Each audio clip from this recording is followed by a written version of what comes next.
기자수첩 Y뉴스로 넘어가 보죠. 권영철 선임 기자 어서 오십시오. 안녕하십니까. 네. 어제 저녁에 김현정 앵커 고생하셨죠. CBS의 새로운 로고 발표는 상당히 멋지게 잘했는데. 여기서 또 그 이야기를 하시니까 당황스럽네요. 예, 새로운 CI가 CBS CI가 탄생했습니다, 여러분. 네. 어제 그것을 이제 발표하는 자리가 있었는데요. 우리 청취자들께는 라디오기 때문에 이걸 못 보여드리는 게 안타까워요. 네. 홈페이지에 들어오시면요, 굉장히 인상적인 이 의미까지 알고 보면 더 인상적인 CI가 딱 나타납니다. 스카이 블루라 색깔을 띤. 예. 제가 김현정 앵커 아주 설명을 아주 잘했다는 그런 평가들이 있습니다. 제가 다시 한번 해볼까요? 여기서 한 5분이면 되는데. 예, 여러분 와서 구경하시고요. Y뉴스 넘어가 보죠. 뭐 가지고 오셨습니까? 원세훈 전 국정원장에 대한 재판이 예상보다 상당히 늦어지고 있습니다.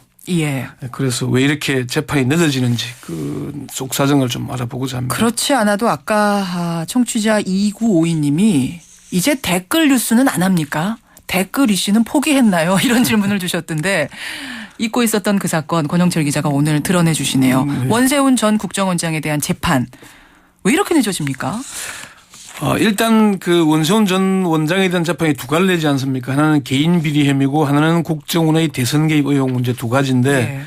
개인 비리 혐의에 대해서는 지난달에 그 검찰의 구형이 있었습니다. 징역 3년에 순금과 크리스탈 추징금 이런 구형을 했는데 이게 선고가 다음 주 22일에 이루어집니다. 예, 예. 근데 이제 이게 여기서 중요한 게 개인 비리 혐의에 대해서 집행유예가 나오거나 또는 무죄가 나오거나 그러면은 석방이 돼야 되잖아요. 그렇죠. 그러면은 국정원의 대선 개입 이 의혹 문제에 대해서도 불구속 상태에서 재판을 받게 된다는 그런 점이 있습니다. 사실 더 관심은 공직선거법 위반 등의 혐의인데 그렇죠. 이거에 대해서는 결심 공판이 언제 진행되는 건가요? 그게 지금 예측하기가 좀 어렵습니다. 아무리 빨라도 두세 달은 더 걸릴 것이라는 그런 전망이 나오거든요. 두세 달이나요? 예. 법원이 그동안 매주 공판을 열었는데 그제 공판에서는 2주 뒤인 다음 달 오늘 27일로 공판 기일을 정했습니다. 예. 검찰이 국정원의 대선 개입 트위터 활동 의혹에 대해서 3주 안에 정리해서 입증을 하겠다고 밝혔으니까 이 작업이 진행돼야 되죠. 그러면 검찰이 이 자료를 내면은 변호인 측에서 반박할 시간이 필요하지 않겠습니까? 그렇죠. 그것도 그렇게 따지면 한 달 그냥 지나가게 되고요. 또 트위터 글을 작성한 국정원 직원들을 검찰이 지금 증인 신청을 했거든요. 예. 그럼 증인 신문이 진행되게 되면은 이것도 시간이 걸리게 되지 않겠습니까? 그렇겠죠.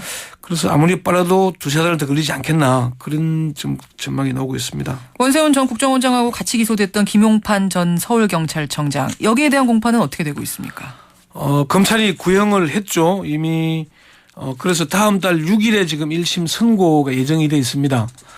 아직 형이 어떻게 나올지는 모르겠지만은 일단 김용판 전 청장에 대해서는 마무리 수순에 들어가 있는 상태입니다. 마무리 수순에. 예. 그러면 한쪽은 마무리 수순에 들어가는데 왜 원세훈 전 국정원장에 대한 재판은 이렇게 늘어지는 건가? 이게 궁금한 거죠. 그렇습니다. 일단은 가장 큰 이유가 검찰이 두 차례 공소장을 변경했죠. 처음 기소할 때는 인터넷 댓글 73건이 주요 핵심 혐의였지 않습니까? 73건. 예. 그런데 검찰이 1차 공소장 변경을 통해서 트위터를 통한 5만 5천여 건의 글을 추가로 발견했고요. 2차 공소장 변경을 통해서는 121만 건을 기소를 했죠. 예. 전체에 국정원이 올린 글이 2,200만 건 정도 발견이 됐는데 그중에 121만 건만 기소를 한 겁니다. 그런데 이렇게 말이 121만 건인지 그게 엄청난 양 아니겠습니까? 엄청난 거죠. 그래서 검찰이 기소를 했으니까 범죄 혐의를 하나 입증을 해야 되지 않겠습니까? 진짜인지 아닌지 들여다봐야 되는 거죠. 좀 비유가 적절하지 않지만 과거 대도 조세영 씨 기억나죠? 예. 이 사람이 금거됐을 당시에 반지나 목걸이 이런 기금속이 마대 자료로 2개가 발견됐다 그랬거든요.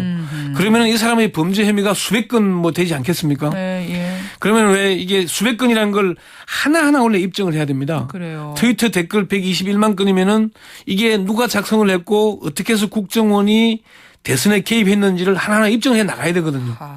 엄청난 작업이죠. 보통 일이 아니에요. 예, 그래서 일단 시간이 늦어질 수밖에 없는 그런 정도입니다. 그 이유 외에 다른 이유가 또 있습니까? 그게 결국은 뭐 공소장 변경 때문에 파생되는 문제이긴 합니다.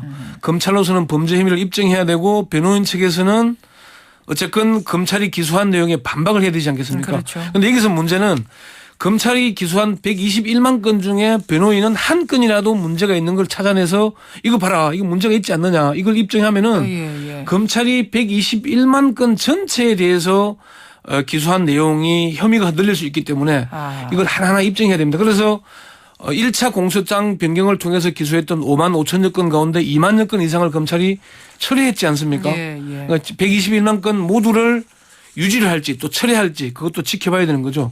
그러다 보니까 시간이 걸리게 되는 겁니다. 그렇군요. 조금 다른 얘기긴 합니다만 네네.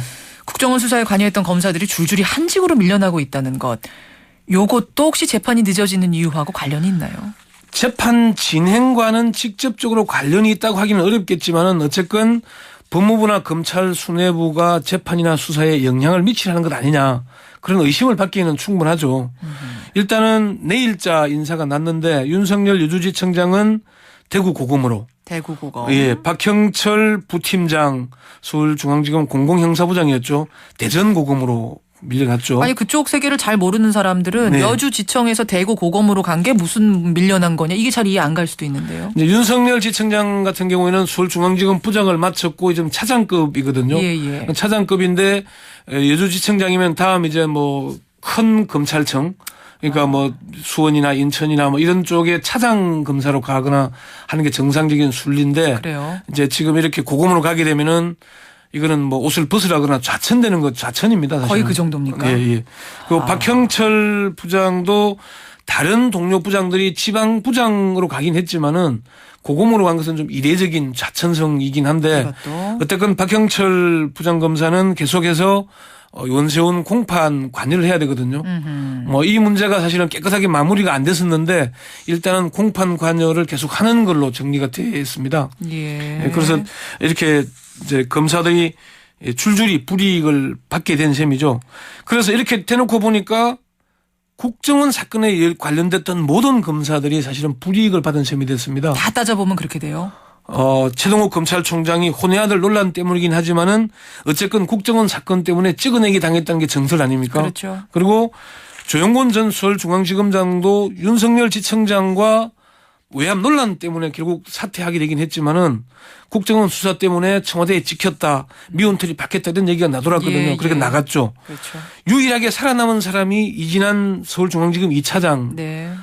대구 서부지청장으로 영전을 했습니다.